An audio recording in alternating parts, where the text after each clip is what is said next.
Hey, what's good, people? And Arsenal lose three. Okay, you know why I'm laughing? Is because I did a 2-2 prediction in my YouTube video. Everybody knows that.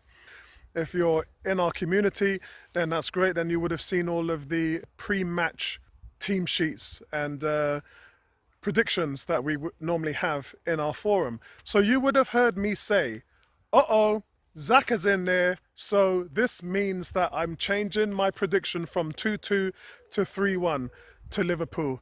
And what was the final score at the end of the game? 3-1. Look, doesn't matter what players you have on the pitch, what formation, and what the tactics are. If those players aren't on the field doing what they're supposed to do, the job that you're telling them to do, it doesn't matter what happened, what anyone else does.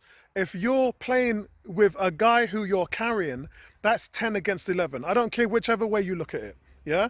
If you are playing with a guy who is not playing within your system, it's easy meat for Liverpool. A guy like Xhaka, let's be clear, yeah? This is what Liverpool did from the get-go. As soon as the first whistle went, they were like rampaging elephants, charging into Arsenal's penalty area.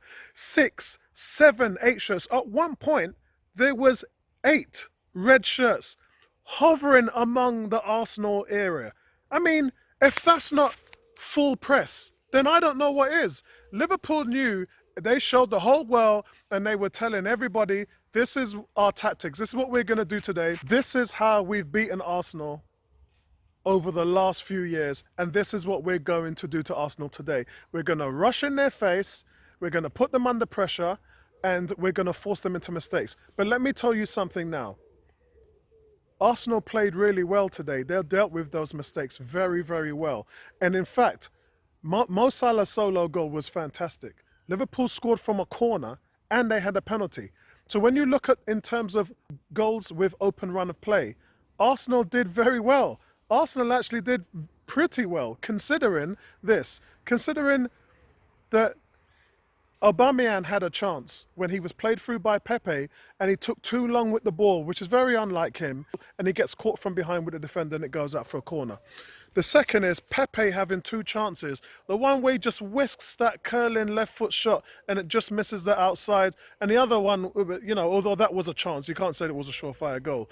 But the other one, which was a surefire goal, was when he's played through, lovely footwork, comes inside with a little dibble-dabble on his feet, and he comes up the goalkeeper, and what does he do? He hits the ball straight in the goalkeeper's legs instead of actually going around the goalkeeper.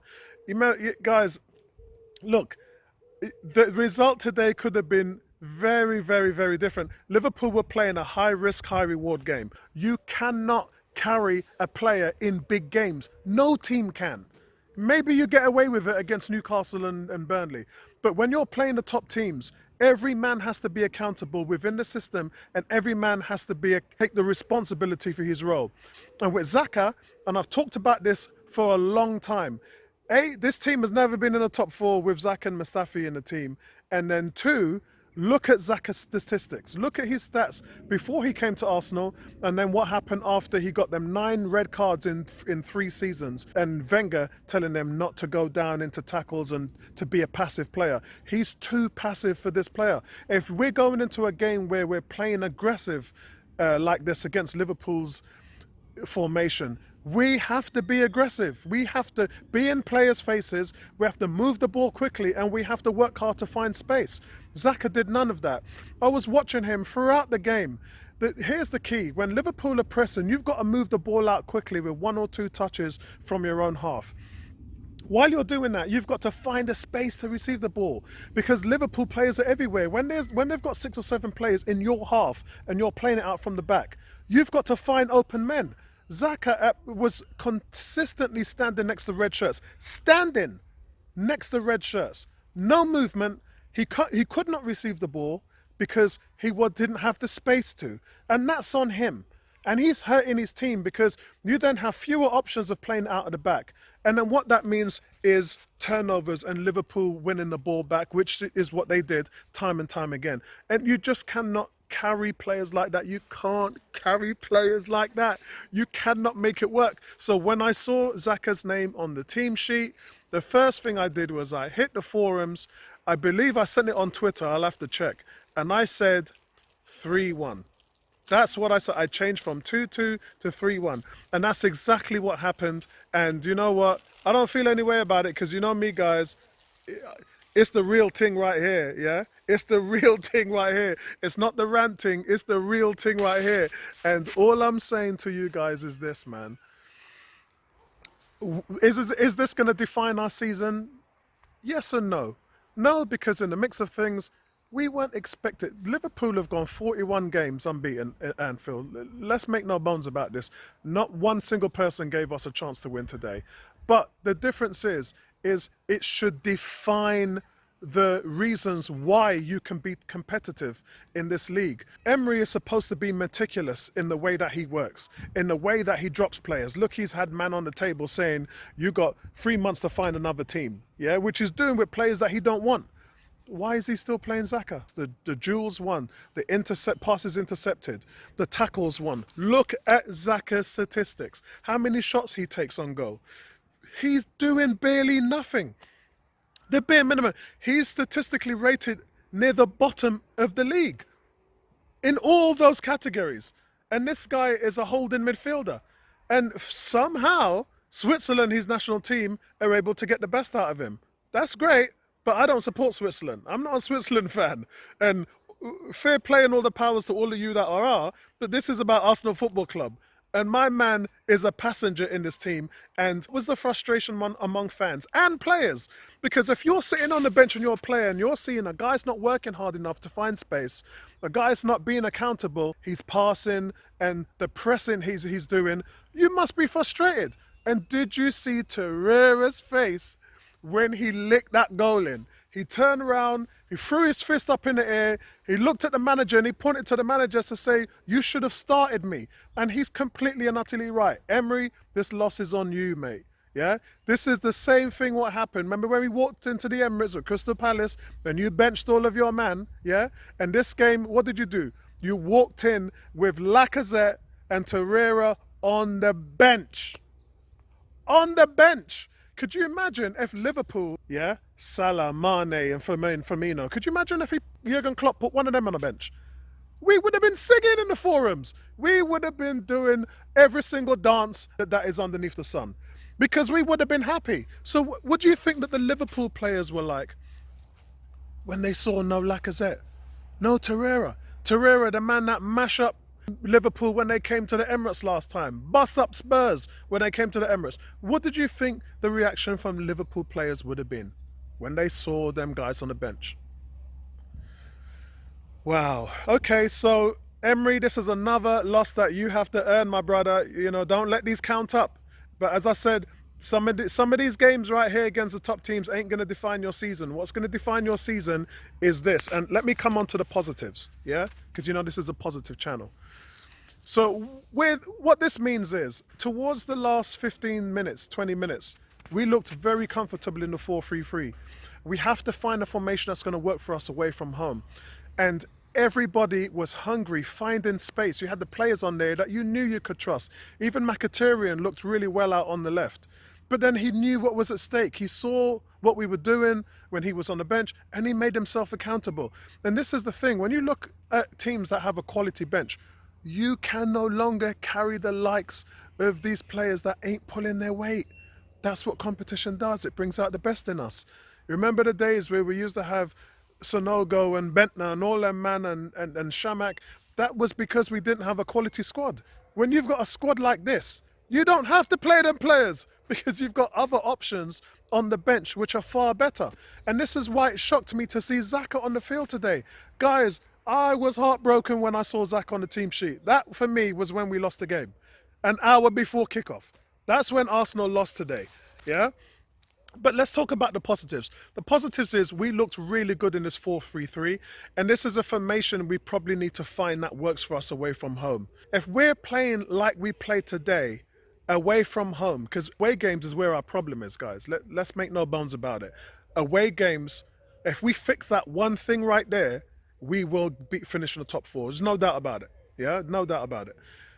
And if we carry on like that, where we looked really aggressive, we looked like we were finding open spaces. We were working really hard. Still, after the 85th minute, was pouring forward and getting men wide and putting balls into the box. If we can carry on playing like that away from home, I think that we would have sussed that part of it.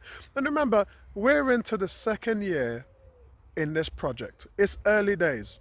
Don't expect us to come out and turn over Liverpool. You know how many teams are going to do that? But that's what hurt me when I saw the first 10 minutes and I was like, hold on, has Emery never seen Liverpool play at Anfield before? You knew what to expect, but he had no answer for it. There was one point which I talked about on Twitter and I talked about in the forums and on Facebook, where I said David Luiz was looking around him thinking, what the heck is going on here? We are passing the ball along the penalty area with 7 red shirts in front of us. Who does that? That's a recipe for disaster. Something bad is going to happen out of this. And you know what he did? He just hoofs the ball 70 yards just to give himself a breather. Because why would you do that? Why would you invite to Liverpool's tactics? You've invited yourself to play along with Liverpool's tactics. It's I don't know why you would do that. I mean, Emery, on all accounts, got today so wrong. Why would you do that? Everyone around you can see what Liverpool are doing. The wave of red shirts right in front of your goalkeeper. I don't know that ever. If you beat the trap with quick passing, you can get away with it. But Arsenal weren't doing that. We wasn't doing it. After 20 minutes, Luiz was like, this is some bullshit. And then he just gets rid of the ball and looks at everyone around him and says, what are you guys doing? Look, you know, things never work like that at Chelsea. And I think that there's going to be a long conversation between David Luiz and the manager after this game, because he didn't even work like that when he was at PSG. So why would you implement those tactics against this team? You're playing right into their hands. If that's how you're supposed to play, that's fine. We all get it. We all understand it. Arsenal are supposed to play the ball out from the back. That's how we work now. That's how City does it. That's how Liverpool does it. We get it. But you're not good at it. You're not good at it yet. So make sure when you come to places like Anfield, you've got a plan B. Today, we didn't see no plan B. All we saw was them throwing up their skirts and saying, Liverpool, come and get us. I'm finished. Anyway, listen, guys, it was a good game. I enjoyed the game, though, and I enjoyed seeing the steps that we have to make to improve. And as I said, look, a goal came from a corner, a goal came from a penalty. So if you rectify them, and I think that Guendouzi was being smoked on that penalty, Van Dijk is talking about he was being interfered. You know, they interfered with me. The penalty, it was a stone cold penalty. You can't do that. Can't do that, bro. And let's talk about the solo goal as well, the third goal. You can see Luiz pull out of that tackle. That's because he was already on a yellow. So experienced players know that you should not go into those tackles when you're on a yellow. This is what has hurt Arsenal before. So this is actually good experience from Luiz. He puts his hands up and pulls out of the tackle when Salah's running. But Salah has a free run into goal. And if you watch the replay closely, Socrates is right with him, step for step, on an angle where he's intercepting him, and Socrates stops running. If he carries on running and he slides into that shot or Salah, if he slides into the player or slides into the shot, he blocks it. But he doesn't. He stops. It's almost as if he's trying to play an offside trap, yeah? And I don't know how many other YouTubers are going to bring this spot out. Maybe they'll talk about it tonight on Match of the Day. But I think for me, that last goal, I'll put that on Socrates. But anyway, that's it from me, guys. Love to hear your feedback in the comment section below. Appreciate the love and support. Right back at you guys. Listen, Utubia Guna. Love your team, support your team, back your team. Yeah? And we'll get it right against Spurs. I'll see you guys at the Emirates next week. We'll get it right. Spurs, we're coming for you, man. We're not taking no zeros right now. We want the 3 points. You come into our backyard like you did last year, and you know we bust you up. We know we got something for you. So come and get it at the Emirates next week. Talk to you later. Peace.